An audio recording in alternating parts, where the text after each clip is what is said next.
जय हिंद। आशा करते हैं आप सभी लोग स्वस्थ होंगे और आपकी पढ़ाई बिल्कुल मस्त तरीके से चल रही होगी। तो अभी तक हम लोग स्वर संधि और व्यंजन संधि कंप्लीट कर चुके हैं। आज का हमारा टॉपिक रहेगा विसर्ग संधि, ठीक। और यही हम लोग का संधि का आखिरी रूप भी है। तो विसर्ग संधि जब हम लोग पढ़ेंगे तो सबसे पहले तो हमको यही पता होना चाहिए कि विसर्ग क्या होगा। वर्णमाला में हम आपको बताए थे कि विसर्ग क्या होता है, अनुस्वार क्या होता है, बताए थे ना।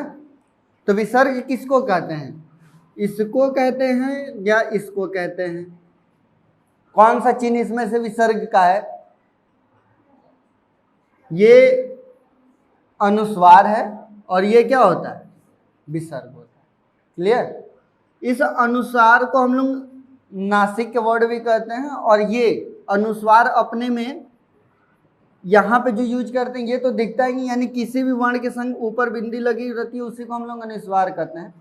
साथ में ये सभी पंचमा अक्षर जितने भी होते हैं जैसे कि अंग इया ये सब जो होते हैं उनको भी हम लोग क्या कहते हैं? अनुनासिक वर्ण कहते हैं। उनका भी रोल यहाँ पे हम लोग इस रूप में करते हैं। जैसे स्वयं की बात करें हम लोग, स्वयं, ठीक। तो यहाँ पे माँ का प्रयोग नहीं है तो इसके लिए हम लोग क्या करते हैं? ऊपर बिंदु लगाए, तब इसको हम लोग क्या पढ़ते हैं? स्वयं। क्लियर? तो ये होता है हमारा क्या क्लियर हुआ? इसको हम लोग क्या कहेंगे? अनुस्वार। और इसको क्या कहते हैं? विसर्ग। तो यानी कि विसर्ग संधि की जब बात कर रहा है तो यहाँ पे कौन सा मात्रा के कौन सा चिन्ह यूज होगा? यही वाला होगा। अब ये चिन्ह कब कब आता है बस हमको इसी बात पे ध्यान करना है।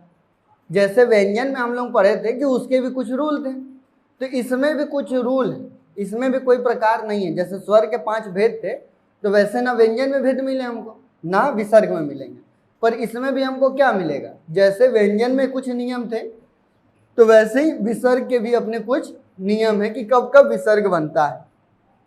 अगर विसर्ग की परिभाषा की हम बात करें कि विसर्ग संधि का परिभाषा क्या होगा, तो ये हम पहले ही कॉपी में लिखवाए थे कि विसर्ग संधि कब कहेंगे? जब वर्णों का मेल विसर्ग के संग हो, व्यंजन के संग हो या फिर स्वर के साथ हो। मतलब एकमात्र विसर्ग संधि ऐसा है जहां पे विसर्ग का मेल या तो स्वर के संग हो जाए तब पर भी विसर्ग बनेगा, व्यंजन के संग हो जाए तब पर भी विसर्ग बनेगा, और विसर्ग विसर्ग मिलेंगे तब पर भी विसर्ग ही बनेगा।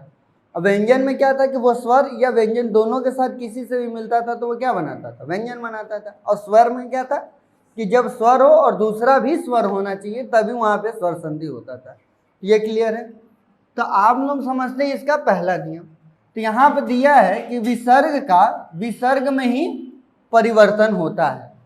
क्या होता है यहाँ पे? विसर्ग का ही विसर्ग में ही परिवर्तन आता है। मतलब कि कुछ वर्ड ऐसे होते हैं जिनको विसर्ग के साथ ही हम लोग लिखते हैं और उसका संधि विच्छेद भी जब करेंगे तो वो भी विसर्ग के साथ ही आएगा। या फिर इसको दूसरे तरीके से हम कहें कि जैसे हम लोग संधि विसर्ग के रूप में दिया हुआ है तो उसका जब हम लोग शब्द बनाएंगे तब पर भी उसमें विसर्ग का रूप हमको देखने के लिए मिलेगा। जैसे एग्जाम्पल के लिए देखो यहाँ पे लिखा हुआ है प्रातः और पुनः आगमन, ठीक। अगर प्रातः काल की बात करें संधि विच्छेद करने के लिए तो इसका क्या हो जाएगा? प्रातः प्लस में काल। उसी तरीके से पुनः आगमन का करेंगे तो क्या हो जाएगा? पुनः प्लस आगमन। क्लियर हुआ?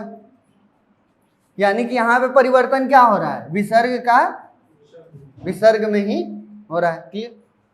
उसके बाद दूसरा यहाँ पे देखना है कि जब भी रेफ की मात्रा आता है तो रेफ का भी क्या हो जाता है? रेफ का भी विसर्ग में परिवर्तन हो जाएगा। अब ये कैसे होगा? ठीक, जैसे कि इससे पहले जब हम लोग स्वर संधि पढ़े थे वहां पे क्या था कि वहां पे रेफ वर्ड तो आता था। जैसे महर्षि, देवर्षि पढ़ते थे ना हम लोग, तो वहां पे देव प्लस ऋषि होता था। तो रेफ की मात्रा क्या होती थी? लास्ट में आती थी। और विसर्ग संधि में वो हमेशा बीच में दिखाई देगा। समझ में आया? क्योंकि यहाँ पे डाउट यही होना चाहिए था कि सर ये चीज तो हम लोग ये भी देखे थे कि देवर्षि जो होता था उसमें भी तो रेफ की मात्रा आती थी, आता था ना। तो जब यहाँ पे आता था और इसमें भी सर आ रहा है रेफ की मात्रा, तो कब हमको पता चलेगा? ठीक, अभी इसके लिए एक और तरीका बताएंगे जिससे और थोड़ा क्लियर हो जाएगा, लेकिन पहले रूल पढ़ लो। तो यहाँ पे देवर्सी की जब बात करेगा तो यहाँ पे क्या है, रेफ की मात्रा साइड है, ठीक। तो यहाँ पे जब रेफ की मात्रा साइड है तो यहाँ पे तो स्वर संधि का मेल था, लेकिन यहाँ पे रेफ की मात्रा क्या है, बीच में, ठीक। तो यहाँ पे जब भी रेफ आएगा तो उसका परिवर्तन किस में होगा, विसर्ग में होगा। ये हम बस समझने के लिए बता रहे, क्योंकि इसमें हमको इंपॉर्टेंट बस यही याद करना है कि जब भी रेफ की मात्रा आती है तो उसका परिवर्तन किस में किया जाता है, विसर्ग में किया जाता है। अच्छा, किसी भी शब्द का चेंज जब हम लोग करते हैं तो वहाँ पे शब्द का अपने आप में क्या निकलना चाहिए, मीनिंग निकलना चाहिए ना, मीनिंग आना चाहिए कि मीनिंग होता है या नहीं। तो यानी कि जब भी हम संधि विच्छेद कर रहे हैं तो यहाँ पे विसर्ग देने का मतलब क्या है, या फिर रेफ की मात्रा देने का मतलब क्या है, ये कि शब्द का अर्थ निकले जब उसको तोड़े तब पर भी और जब उसको जोड़े तब पर भी, ठीक। यहाँ पे जब हम लोग शब्द को तोड़े तो यहाँ पे पुनः का भी अपने आप में अर्थ है और आगमन का भी अपने आप में अर्थ है, और इन दोनों शब्द को मिला के जब हम लोग बोलें तब पर भी पुनः आगमन का अपने आप में एक अर्थ है। क्लियर। उसी तरीके से यहाँ पे दूसरे एग्जाम्पल के देखा जाए तो यहाँ पे क्या दिया है, निर्धन, तो इसका क्या हो जाएगा, नी प्लस धन। उसी तरीके से दूसरे की बात करें निर्विरोध की, तो यहाँ पे क्या हो जाएगा, नी प्लस विरोध। क्लियर हुआ। अब समझ में आया कि यहाँ पे केवल नी ही क्यों वर्ड किया, क्योंकि यहाँ पे इस नी का ही कोई मतलब है, सिर्फ नी का कोई वर्ड मतलब नहीं है, इस वजह से यहाँ पे हमको विसर्ग को ऐड करना पड़ा, ठीक। और यहाँ पे धन का मतलब जानते हैं आप लोग और विरोध का मतलब आप लोग जानते हैं। क्लियर। उसके बाद इस वाले स की बात करेंगे, जैसे कि बीच में हमको ये आधा स दिखाई दे दे, ये स दिखाई दे दे, या फिर ये स दिखाई दे दे, तो इनका भी परिवर्तन किस में होता है, विसर्ग में परिवर्तन होगा। किसी तरीके कोई दिक्कत, यानी कि ये तीनों स के आधे रूप अगर हमको बीच में दिखाई दे रहे हैं, ये तीनों स क्या हो रहे हैं, हमको अगर बीच में आधे दिखाई दे रहे हैं तो वहां पे हमारा क्या लगेगा, विसर्ग लगेगा शब्द का अर्थ बनाने के लिए। जैसे कि निस्संदेह की बात करें तो इसका क्या हो जाएगा, नि प्लस संदेह। उसी तरीके से दुस्तर की बात करें तो यहाँ पे क्या हो जाएगा, दु प्लस तर, ठीक। निश्चित की बात करेगा तो क्या हो जाएगा, नि प्लस चित। बोलते जाओ, ठीक। और उसके बाद निश्चय की बात करेंगे तो क्या हो जाएगा, नि प्लस चय, ठीक। उसी तरह निष्कर्ष की बात करेंगे तो क्या हो जाएगा, यहाँ पे नि प्लस कर्ष। ऊपर बात करें अगर निष्काम की तो यहाँ पे क्या आ जाएगा, नि प्लस काम। और दुष्कर का क्या हो जाएगा, दु प्लस कर। क्लियर हुआ। ये एग्जाम्पल आप लोग बहुत इंपॉर्टेंट है, और ये हमेशा अगर विसर्ग संधि की जब भी एग्जाम में बात करेगा तो इन्हीं एग्जाम्पल से ही आपको क्वेश्चन बना के पूछेगा। तो इसीलिए एग्जाम्पल में हम हमेशा वही क्वेश्चन लिखते हैं जो क्या हो, एग्जाम के पॉइंट ऑफ व्यू से। अगर हमको नियम भी नहीं याद है तो एटलीस्ट कम से कम एक बार हम पढ़ाएं, यहाँ पे आप लोग देखें, मतलब आंखें देखिए, एक बार मुंह से बोलें तो आप लोग की कानें सुनिए, एक बार आप लोग खुद लिखें तो आपका हाथ और आंख दोनों इन्वॉल्व हुआ, ठीक। तो यानी कि 4 बार इस प्रक्रिया से आप लोग होके गुजर गए। जब इतना 4 बार आप होके गुजर गए तो वो आपके पीछे कहीं ना कहीं दिमाग में रहेगा। तो जब भी इस टाइप का वर्ड आपके सामने आएगा तो आपका दिमाग तुरंत क्लिक करेगा और तुरंत उस पर आप लोग सही आंसर मान देंगे। बस दिमाग जब क्लिक करे तो इसी बात का ध्यान देना, जैसे दिमाग बोलेगी ये होगा, टिक कर देना। अगर उसको छोड़ देंगे तो वहीं पे कंफ्यूजन क्रिएट करता है। क्लियर। तो ये हो गया हम लोग का, समझ सकते हैं कि मान चलते हैं 5 नियम, पर इसको हम लोग अभी क्या देख रहे थे कि एक वर्ड का दूसरे में परिवर्तन। इसी तरीके से कुछ उपसर्ग होते हैं, जब वो उपसर्ग आते हैं तब पर भी विसर्ग में परिवर्तन होता है, ठीक। इसको आप लोग क्या करेंगे, नोट बना सकते हैं, या फिर इसको एक डायग्राम में भी आप लोग समझ सकते हैं। जैसे मान लेते हैं यहाँ विसर्ग हो जाए, यहाँ पे रेफ की मात्रा हो जाए, यहाँ पे आधा स हो जाए, यहाँ पे भी आधा स हो जाए और यहाँ पे भी आधा स हो जाए। ये तीनों हो गए, और इनका ही परिवर्तन कहाँ पे हो रहा है, इनका ही परिवर्तन हम किस में किए हैं, विसर्ग में किए हैं। क्लियर। तो आप लोग एक तरीके का ये भी डायग्राम बना सकते हैं कि जब भी ये सारे वर्ड आएंगे तो इनका परिवर्तन किस में हो जाएगा, विसर्ग में। अगर विसर्ग आया है तो उनका परिवर्तन क्या हो जाएगा, इन वर्ड में। क्लियर। तो इसको आप लोग नोट कर लीजिए। बाकी देखते हैं नेक्स्ट नियम नेक्स्ट स्लाइड पे। अब हम लोग समझते हैं नेक्स्ट रूल में। नेक्स्ट रूल में क्या कहता है कि जब भी मनः शब्द आता है तो उसका परिवर्तन हमेशा किस में हो जाएगा, ओ में हो जाएगा। या फिर हम ये कह सकते हैं कि जब भी शब्द के बीच में ओ शब्द आए तो उस ओ शब्द का परिवर्तन इस मना शब्द में होगा, तमा शब्द में होगा, यश शब्द में होगा, तपा शब्द में होगा, अधा शब्द में होगा, पय शब्द में होगा, सता प्लस में होगा और रज प्लस शब्द में होगा। मतलब कि अगर यहाँ पे जितने भी दिया है ये सब अपने आप में क्या है, संस्कृत के उपसर्ग है। ठीक।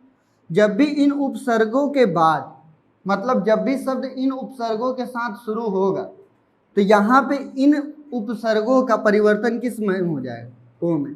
और इस ओ में होने का मतलब क्या है कि बीच में मात्रा हमको ये दिखाई देगी। यही मात्रा हमको कहाँ दिखाई देता था, गुण संधि में भी दिखाई देता था।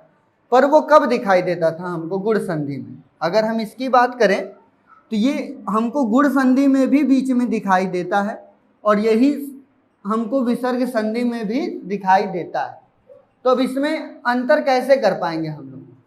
इंपॉर्टेंट पॉइंट तो यही है कि सर ये पहले पता चले कि ये वाला मात्रा तो हम स्वर संधि में भी यूज किए हैं, गुण संधि के, और यही मात्रा हम लोग विसर्ग में भी परिवर्तन कर रहे हैं और जिसके लिए कुछ उपसर्ग दिए हैं इनका। तो इसको हम पता कैसे करेंगे, यही पॉइंट होना चाहिए।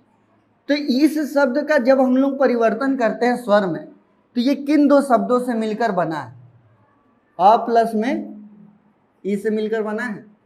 तो वहां पे जो संधि होता था वहां पे अ और ई से मिलने के बाद ही ये वाला वर्ड बनता था। क्लियर। अरे सॉरी, यहाँ पे ई की जगह ऊ है। ठीक। यहाँ पे ऊ से मैच के बाद ही ये सब बनता था। क्लियर। तो जब ये अ और ऊ से मिलकर बनता था तो यहाँ पे वो स्वर संधि का उदाहरण हो जाएगा। और स्वर संधि में भी किसका, गुण संधि का। लेकिन यहाँ पे जब ये ओ आएगा तो इसका मेल किससे हुआ होगा, इन सारे शब्दों से ही बन के बना होगा। क्लियर।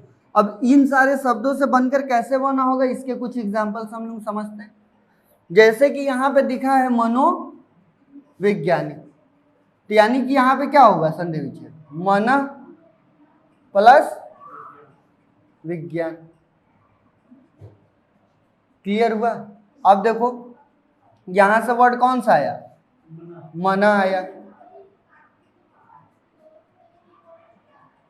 और इधर से कौन सा आएगा, छोटी ई है। और इन दोनों का मेल से ही कौन सा मात्रा बन के यहाँ पे आया, यानी कि यहाँ पे कौन सा वर्ड मैच कर रहा है, विसर्ग कर रहा है। और वहां पे होता तो कौन सा मैच करता है यहाँ पे, कि इस साइड पे तो होना चाहिए था ऊ और इस साइड पे होना चाहिए था। जब ऐसा सीक्वेंस बनता तब ये क्या होता, गुण संधि। पर यहाँ पे ऐसा सीक्वेंस तो बनेगा ही नहीं शब्द तोड़ने पे। तो ये हमेशा एग्जाम्पल किसके होंगे, विसर्ग संधि के। अब क्लियर हुआ कि कब गुण होगा और कब विसर्ग होगा। अब देखते हैं नेक्स्ट एग्जाम्पल। अब जैसे यहाँ पे है यशोदा, तो यहाँ पे क्या हो जाएगा, संधि विच्छेद, यस यस प्लस द। ठीक। उसी तरीके से तपोवन की बात कर देगा तो यहाँ पे क्या हो जाएगा, तप प्लस वन। प्योधि की बात कर देगा तो क्या हो जाएगा, पय प्लस धी। उसी तरीके से मनोरंजन की बात करेगा तो क्या हो जाएगा, मन प्लस रंजन। तपोरथ का क्या हो जाएगा, तप प्लस रथ। क्लियर। अब बनते जा रहा संधि विच्छेद। उसके बाद अगर बात कर ले हम लोग प्योज की, तो यहाँ पे क्या हो जाएगा, पय प्लस ज। रजोगुण का क्या हो जाएगा, रज प्लस गुड़। अधोपतन का क्या हो जाएगा? अध प्लस पतन। क्लियर हुआ? किसी तरीके का डाउट इसमें? अब यहां पे बात करते हैं, एक और एग्जांपल है हमारा सतो गुड़, तो इसका क्या हो जाएगा? सतह प्लस गुड़। क्लियर हुआ? किसी तरीके का इसमें कोई डाउट? इसमें बस हमको ये ध्यान देना है कि जब भी ये ओ मात्रा हमको बीच में दिखाई देगा तो वहां पे जो टूटेगा तो वो तन मन यश तप अध पय असत और रज में ही टूटेगा। ठीक, अगर यहाँ पे ये शब्द दिया हुआ है, संधि दिया हुआ है, जैसे कि अगर बात कर लें रज प्लस गुड़ दिया है तो इस विसर्ग के स्थान पे क्या आ जाएगा? ओ मात्रा आ जाएगा। अगर यहाँ पे ओ मात्रा पहले से दिया हुआ है तो इस वाले स्थान पे क्या आ जाएगा? विसर्ग आ जाएगा। तो इसी तरीके की कोई दिक्कत नहीं।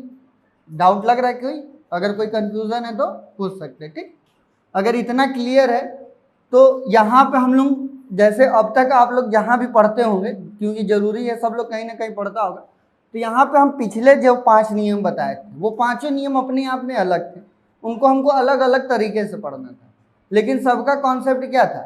एक था। तो वहाँ पर हमको 5 नियम अलग से क्यों याद करना है? उसको हम एक ही नियम बना के याद करेंगे तो दिमाग को क्या होता है ना कि दिमाग को जितना कम दिखाई देता है दिमाग उतना ज़्यादा अट्रैक्टिव होता है। क्यों कहा जाता है कि आप लोग अपना जो नोट्स बनाइए वो डायग्राम फ्लो कर चार्ट में बनाइए या डायग्राम बना करिए, बस इसीलिए कि वहाँ पर जब आपको कम दिखता है ना तो दिमाग उस चीज़ को एब्जॉर्ब करता है। और दूसरी बात, जैसे ही हमको कोई फिगर दिखता है तो वो हमारे दिमाग में फिगर के रूप में याद हो जाता है। इसलिए फिगर बना के ही क्वेश्चन को सॉल्व करना चाहिए और उसका नियम बनाना चाहिए। जब भी हम फिगर वाला बनाते हैं तो उसमें फिर किसी तरीके का कोई कंफ्यूजन नहीं रहता और दिमाग यहाँ पे क्या करता है? उसको सेव भी करते जाता है। इसीलिए जब भी हम लोग कार्टून वार्टून देखते थे बचपन में तो उसमें टॉम एंड जेरी की जो भी फाइट होती थी उनका एक एक सीन सबको याद है। वो क्यों याद है? क्योंकि वो एक चित्र के रूप में रहता था। उसमें तो किसी को वॉइस तो समझ में आती नहीं थी, कि आती थी वॉइस? किसी को नहीं आती थी कि वो बोलते, लेकिन उनके फिगर आउट से बस एकदम पूरा इनका स्टोरी क्या होता था हमारे दिमाग के आगे क्लियर हो जाता था। इसीलिए किसी भी चीज़ को जब हम लोग एक स्टोरी फॉर्म के तरह रूप में चित्र के रूप में बना के पढ़ते हैं तो वह हमारे दिमाग में सेव होने लगता है। ये सिर्फ एक सब्जेक्ट नहीं, जितना भी सब्जेक्ट है उतने सब्जेक्ट का आप जब भी नोट्स बनाएं तो इस दिमाग को खोल के बनाएं और हमेशा याद रखिए कि किस तरीके से इसको डायग्राम में कन्वर्ट कर सकते हैं, किस तरीके से यहाँ फिगर बना सकते हैं, तो वो आपके यहाँ पे सेव होगा। ठीक, अब इसमें बच जाता है लास्ट नियम, उसको देखते हैं हम लोग नेक्स्ट स्लाइड में। अब हम लोग समझते हैं नेक्स्ट जो हमारा रूल है उसमें क्या कहता है। नेक्स्ट रूल में कहता है कि यदि नि उपसर्ग के बाद र या र से बना कोई भी शब्द आता है तो इस छोटी ई का परिवर्तन बड़ी ई में हो जाता है। क्लियर? यानी कि शब्द इस छोटी ई का परिवर्तन का कैसे हो जाएगा? बड़ी ई में हो जाएगा। और या फिर इस चीज़ को हम लोग ये कह सकते हैं कि अगर संधि विच्छेद में शब्द में बड़ी ई है तो संधि विच्छेद करेंगे तो वो अपने आप में छोटी ई में हो जाएगा। क्लियर? और यहीं से शब्द को शुद्ध और अशुद्ध करना भी समझ में आता है, क्यों वहाँ पे बड़ी ई होता है, क्यों वहाँ पे छोटी ई होता है। ठीक, जब भी शब्द का अगर संधि विच्छेद हो रहा है तो बीच में हमेशा बड़ी ई रहेगा, बड़ा ऊ रहेगा। ठीक, क्लियर? वहाँ हमेशा बीच में रहेगा अगर कोई भी शब्द ऐसा है जिसका संधि विच्छेद हो जाए। ठीक, अब उसी के लिए एग्जाम्पल में समझते हैं। यहाँ पे जैसे दिया है निरोग, तो इसका संधि विच्छेद करेंगे तो क्या हो जाएगा? नि प्लस रोग। क्लियर हुआ? यहाँ पे न के बाद क्या था? र था। तो यहाँ पे इस बड़ी ई का परिवर्तन किस में होगा? छोटी ई में। क्लियर हुआ? यहाँ पे अगर यहाँ से अगर देखें क्वेश्चन, अगर यहाँ पे एग्जाम्पल दिया होता तो यहाँ पे लिखा है नी उपसर्ग आ गया और उसके बाद शब्द क्या है? र से स्टार्ट होने वाला शब्द है। तो यहाँ पे इस छोटी ई का परिवर्तन कहाँ पे हो जाएगा? बड़ी ई। क्लियर? समझ में आए? उसी तरीके से अगर बात कर ले नीरज की तो यहाँ पे क्या हो जाएगा? नि प्लस रज। किसी तरीके कोई दिक्कत? उसी तरीके से यहाँ पे दो संधि विच्छेद दिया हुआ है तो संधि विच्छेद दिया है, तो इसका मतलब क्या करना है, यहाँ पे हमको शब्द बनाना है। अब यहाँ पे नी प्लस में रस है और यहाँ पे नी प्लस में रव है, तो इसका क्या होगा, इसका जब शब्द बनाएंगे तो यहाँ पे क्या हो जाएगा, नी रस, और इस न में कौन सा ई आएगा, बड़ी ई की मात्रा लग जाएगा। क्लियर। उसी तरीके से यहाँ पे जब नीरव की बात करेंगे तो यहाँ भी क्या हो जाएगा, बड़ी ई की मात्रा हो जाएगा और ये शब्द बन जाएगा नीरव। ठीक, किस तरीके कोई दिक्कत नहीं। तो विसर्ग संधि में हम लोगों के जितने भी एग्जाम्पल्स होते थे और जितने भी रूल होते थे उनको हम लोग क्या कर लिए, अच्छे से कंप्लीट कर लिए, और इसी के संग हमारा क्या हुआ, संधि का चैप्टर भी कंप्लीट हो गया। तो अब मिलेंगे नेक्स्ट वीडियो में नेक्स्ट चैप्टर के साथ, तब तक के लिए जय हिंद जय भारत।